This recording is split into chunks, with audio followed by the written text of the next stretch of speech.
Jelat hiuk perep katuhuna harita yang tanah perep katuhnya Nurmi ngablesat kana darena Wulandari. Dina waktu harita Wulandari kalahkan Kakasima cicing we gerak lantaran kecepatan Nurmi teh memang luar biasa gancang. Hiuk jeblot jelebet atuh pogoe karasa Wulandari harita nyeri dadana kabenangan kedua hanteman Nurmi. Langsung harita ngajengkang ka tukang cengkang. Si Bayu nampak itu harita langsung ngajerat nahan kena badan Wulandari. Sudah cerikap harita badan Wulandari langsung disangkeh ku si Bayu. Dina bahamna Wulandari harita ngeluarkan getikim lambaran lantaran tenggelan Nurmi memang luar biasa hebat. Kirdana jeung Ardapa dina waktu harita teu cicing langsung harita jeleng loncat langsung narajang ka Nurmi. Sok harita perep katu jeung kencana Kirdana jeung Ardapa sing kolepat sing belesat kana anggota badan Nurmi. Tapi itu setan oge sarua kokolepatan ngahantam harita kana leungeun kanca jeung katuhna Kirdana jeung Ardapa anu harita narajang ka Nurmi. Hiuk kuduk das. Cari jeg. Kirdana jeung Ardapa harita ngajarik jeung nur ka tukang ekana dua lengkahna. Cilong harita Nurmi loncat. Itu kesehatan harita langsung digebabukeun kana sirahna Kirdana. Kirdana harita ngalanya pur-pur harita loncat ka tukang cilong. Kaplos panarajangna Nurmi harita tegeuna. Ardapa harita ngolepat langsung rek ngahantam kana pucreuna Nurmi. Tapi da si Nurmi teh jiga anu apaleun kana sakabeh gerakan Ardapa. Hilak plos harita panarajangna Ardapa teh teu keuna kana sasaran.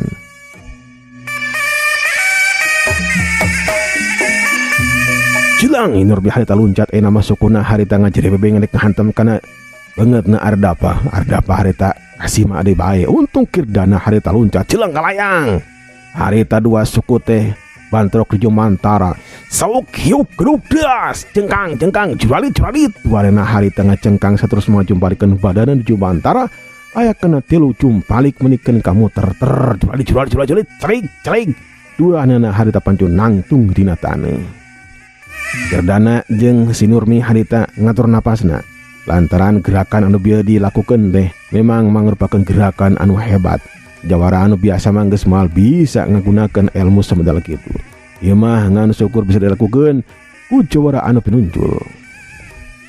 Jalma-jalma nyaksian nya Mang Durma bisun sih age jalun ini asna si Guru Asad Juli Mang Cacan Mang Kemong jeung enung bapana Nurmi harita menikeun kasing polohok lantaran gerakan-gerakan anu dilakukan ku Nurmi teh memang gerakan jawara anu pinunjul ilmuna. Bajungkat jeung Bikarmi dina waktu harita sadar kan kayaan. Burang bang harita Bajungkat lompat. Bajungkat harita gogorwokan ka Nurmi sangkan Nurmi teh eureun ulah narajang deui. Nurmi eureun. Tong narajang deui Nurmi, sadar maneh teh Nurmi. Eureun tong narajang bae. Nurmi harita malikeun badana. Empo harita Bajungkat lompat nyamperkeun ka dirina. Nurmi dina waktu harita jiga anu geus teu eling kana dirina. Naon jadi sababna? Lantaran kapeng-peongan kurasa cintana ka si Bayu anu harita marobah. Rasa cinta teh jadi benci, jadi cecep, jadi ambek ka si Bayu jeung ka sakabeh jalma nu aya di dinya. Mematak Nurmi dina waktu harita nampa Bajungkat tempang ka dinya teh lompat ka dinya teh. Nurmi harita jadi hayang narajang, jadi hayang hantem kana darena Bajungkat. Sok padahal Bajungkat teh bapana sorangan. Pikiranna geus teu waras, hatena geus kalipudan ku rasa cecep. Nurmi harita langsung prilat harita narajang ka Bajungkat. Mang Durma anu nempokean eta nyata Nurmi nek narajang ka Bajungkat harita ngagorowok. Mang Durma teh ngabejaan kanu sejen. Awas, Nurmi narajang Bajungkat, awas. Ngadenge Mang Durma ngagorowok harita si Bayu ngaliuk. Tetela bener harita Nurmi teh keur ngajerelat pedek narajang ka Bajungkat. Wulandari dina waktu harita geus pancun nangtung sedangkan si Bayu harita ngolepat ngagunakeun elmuna anu panggancangna sangkan bisa nahan gempuran Nurmi. Olepat harita si Bayu geus ngolepat. Jadi lauge si Bayu harita geus panjang nangtung di harapan Bah Jungkat. Itu setan harita dibabukeun kana sirana Bah Jungkat. Tapi dina waktu harita mah dipendung ke lengan kain lengan katuhuna si Bayu. Bantrokan dua kekuatan ngaliwatan lengan katuh jeung itu setan harita geus teu bisa disingkahan deui. Hiu keduk deas. Harita manikeun ka kadenge ngakedukna eta itu kana pikelang leungeunna si Bayu. Ngageter harita lengan si Bayu dina waktu harita ngageter. Buru-buru si Bayu harita ngagunakeun ajian inti laboro saketi. Harita lengan kencan ngarojok kana iga burung na Nyi Tapi edas Nyi ge apaleun yen ditarajang ku si Bayu. Jeleng harita loncat ka tukang bros. Panarajangna si Bayu harita teu keuna kana sasaran. Bah Jungkat dina waktu harita colok bengong mata si meuteun teu nyangka anak sorangan bat dek narajang ka dirina. Cacakan lamun eta ieu setan teu keuna pisan kana sirahna Bah Jungkat. Bah jigana teu bakal bencar sirahna Bah Jungkat dina waktu harita. Ngana untung we kecepatan gerakan si Bayu basih bisa nandingan kana gerakan Nyi Nurmi. Bah Jungkat wayahna Abah kaitu heula Bah. Nyi Nurmi jigana manggeus teu sadar kana dirina Bah. Wayahna we Bah. Kaitu heula Bah ngumpul harjeng Mang Durma kaitu Bah. Ya Nyi Nurmi geus teu sadar kana dirina Bah. Ampura we ieu mah dadek kumaha atuh geuninganan kudu di beresan ieu Bah. Abah ge ngarti Bayu. Beresan be ari memang gitu mah. Tapi mun bisa mah sadarkeun. Bayu sadarkeun nagarunya apa eta teh anak Abah. Nyari bisa mah disadarkeun heula. Sok atuh heula Abahna kaitu euna mah. Bah Jungkat harita leumpang ngadeukeutan ka rombongan Mang Durma sapara kanca.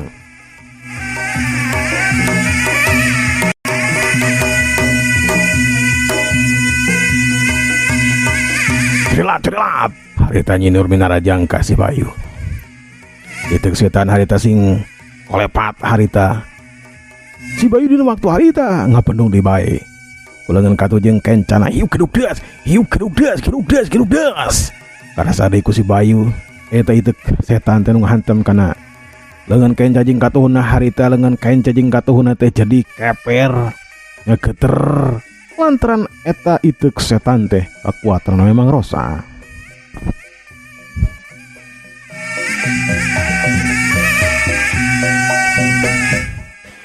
Cerilat kirdana jeung Ardapa harita narajang ka Nyi Nurmi.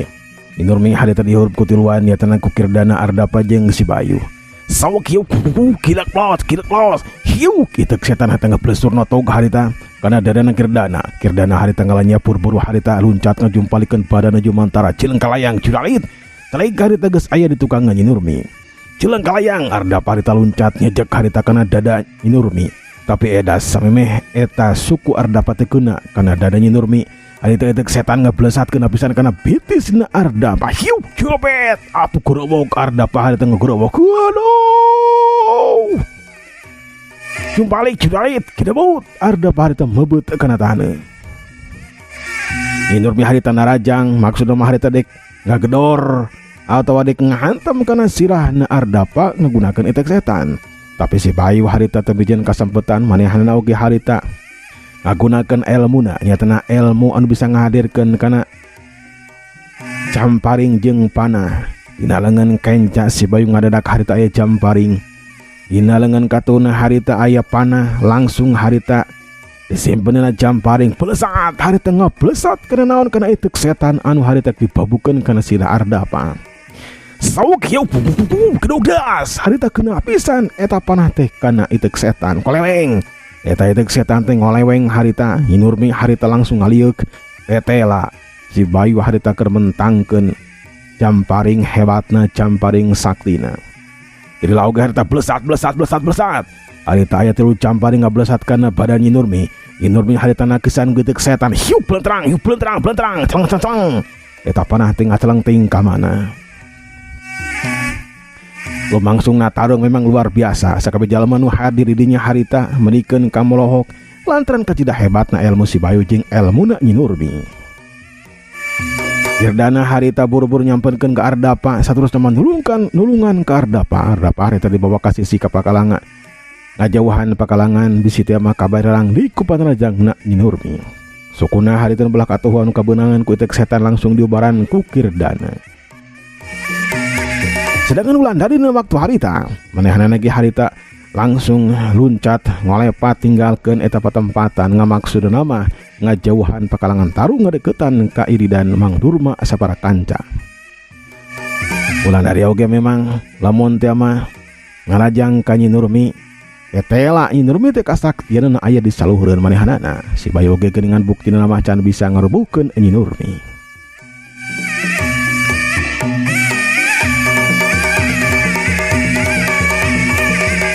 Pesat panah harita sing blesur nu dilepaskeun tina jamparing saktina si Bayu eta panah teh warna bodas kokolepatan sing blesur harita kana badan Nyi Nurmi. Eta itu setan harita diputerkan di hareupeun dadana Nyi Nurmi wer blentrang sat blentrang kitu jeung kitu we. Eta panah milik si Bayu sing kalayang ka itu kade terus menghiles ting ka mana. Karena si Bayu harita ngagunakeun elmuna ngahadirkeun harita eta panah teh lain panah anu bodas deui, tapi mangrupakeun panah emas. Mangrupakeun panah anu digunakeun ku si Bayu teh panah anu jarang jeung termasuk gagaman anu hebat. Lamun teu penting-penting mah ieu panah anu sakitu hebatna teh pantrang kudu digunakeun. Indung bapana si Bayu nyarek mun teu penting-penting mah ieu panah emas teh ulah digunakeun. Tapi kulantaran kedeseh dina waktu harita si Bayu kapaksa bae ngagunakeun panah emas. Ieu panah emas merupakan panah anu luar biasa ngandung kasaktian anu hebat. Ragatak eta panah teh harita disimpen dina jamparing saterusna mah harita ulengeun katuhuna si Bayu harita dilepaskeun sat blesat. Eta panah emas harita ngablesat kana dada Nyi Nurmi. Nyi Nurmi harita moloho kaget lantaran eta panah emas teh ngablesatna teh gancang jeung deui anu asalna hiji jadi loba. Anu asalna hiji teh jadi 20 tetenjoan Nyi Nurmi mah kitu. Wer itu setan teh harita diputerkeun wer kacer. Tapi edas eta panah emas teh jiga anu nambus bae kana itu setan lantaran terus ngaberung harita keuna pisan kana dada Nyi Nurmi. Siat blesat sat srep. Da eta mah Nyi Nurmi harita menikeun ka calawak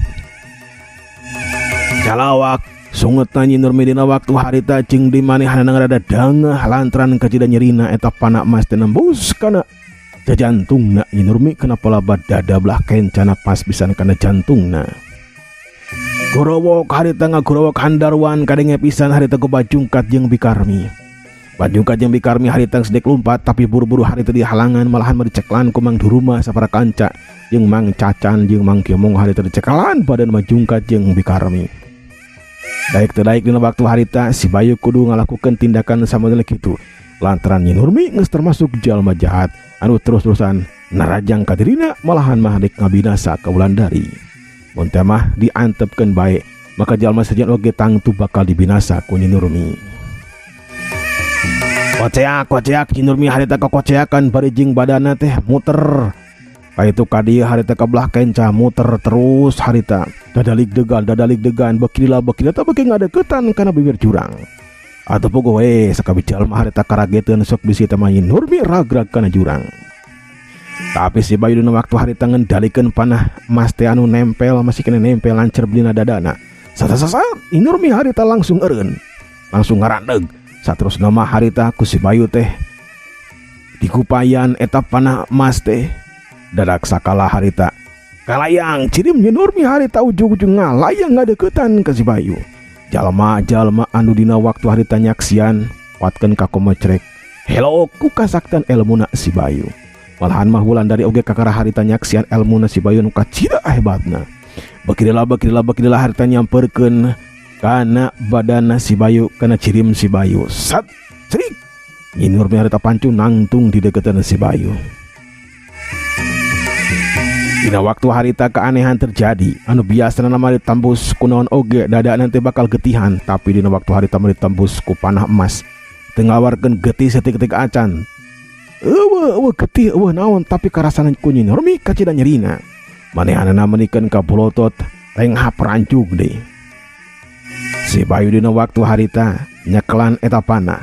Sater geleter harita ngageleter sumarambah kena badan Nyi Nurmi. Ngamaksud si Bayu harita pikeun ngalengitkeun karena kekuatan jahat anu aya dina badan Nyi Nurmi. Maksudna deui hayang nyalametkeun Nyi Nurmi, sangkan Nyi Nurmi teh bisa salamet, bisa hirup wajar seperti halna jalma-jalma anu sejenna. Bisa kupul ngariung deui jeung Bah Jungkat oke Bikarmi. Sat ilmu si Bayu harita sumarambah kana panah emas saterusna mah nepi kana badan Nyi Nurmi. Baracak. Harita badan Nyi Nurmi ngabaracak. Geleter itek setan dina waktu harita nyaingan kana kekuatan si Bayu. Si Bayu bisa ngarti yen itek setan teh memang kudu dihancurkeun. Mun teh mah teu dihancurkeun eta itek setan teh bakal mawa petaka beri bae pikeun Nyi Nurmi jeung pikeun saha jalma anu nyekelan eta itek. Dina tata gerak anu gancang siap harita leungeun kanca si Bayu newak itek setan anu keur diceklan ku leungeun katuhna Nyi Nurmi. Siap gam. Dina waktu anu gancang geus aya dina ceklan si Bayu. Ragadak si Bayu harita ngagunakeun jurus ajian inti labor saketi. Ragadak curuger itek anu sakti teh geuninganan ari ngagunakeun ilmu sapinuh nama kana gelapis sapinuh nama ngagunakeun ajian inti labor saketi teh hancur baburusa dina waktu harita. Barang jeung ngajelegerna itek setan harita Nyi Nurmi sarua harita ngagorowok handaruan ngacerit harita gadenge meunikeun ka ngocak nage meunikeun ka aya aweuhan lantaran di tempat tempatan teh memang tempatna luhur jeung di kahandapna teh landeuh. Mantes bae mun teh mah sorana Nyi Nurmi teh lir ibarat aya ehwan. Darilah sabadana Nyi Nurmi ngacerit harita badan Nyi Nurmi teh jadi leuleus. Sok sanajan masih kene nancep eta panah emas teh kana dada Nyi Nurmi. Nyi Nurmi harita bisa kahalangan pancuh nangtung kene lantaran panah emas masih kene nancep dina dada Nyi Nurmi. Jilang harita Bah Jungkat loncat. Harita mah geus teu dihalangan ku Mang Durma lantaran Nyi Nurmina ayeuna mah teu barontak. Langsung rikat harita Bah Jungkat teh nyekelan kana badan Nyi Nurmi. Si Bayu rikat harita nyabut panah emas anu aya dina dadar belah kencana Nyi Nurmi. Sat dari laoge eta panah teh geus kaluar atawa geus dicabut ku si Bayu.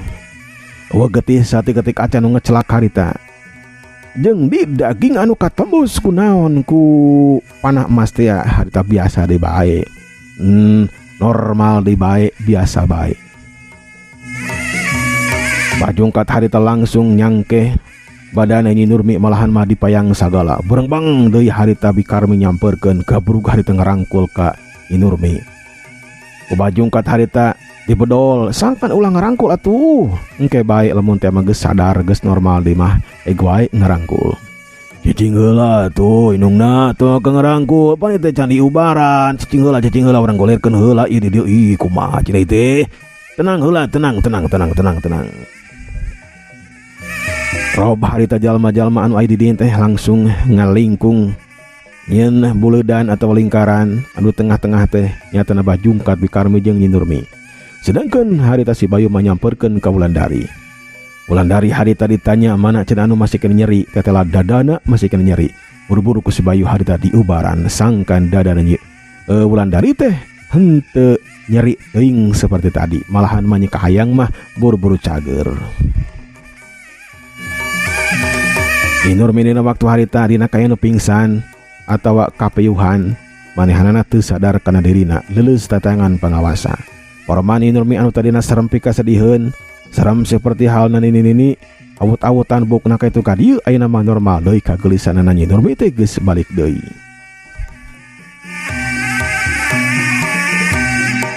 Ku Bah Jungkat hari terpencetan leungeunna, ku Bikarmi dipencetan sukuna, terus pe hari diupah apeh sangkan Nyi Nurmi teh cager deui. Ngapida kulantaran jalma anu ngumpah ngapehna teu bisaeun kana ilmu kanuragan, teu bisaeun kana ilmu silat. Anger bae Nyi Nurmi mah harita ngagoler teu empes-empes. Sabadana si Bayu harita ngubaran Wulandari, kakara harita nyamperkeun ka Ardapa. Sabarana Ardapa teges diubaran harita oge Ardapa teges bisa nangtung deui sok sanajan sukuna masih kena nyeri. Untung we tulang na teh henteu ramuk oge lantaran di babuk kitek setan teh ya. Dasa kurang-kurangna lamun lain Ardapa mah jika nanti bakal ramuk tulang sukuna. Tapi kalau lantaran Ardapa teh mibanda ilmu anu hebat yang dimanehanna mah kapanan aya di entragan bangsaning siluman anu aya di Pasir Kuda.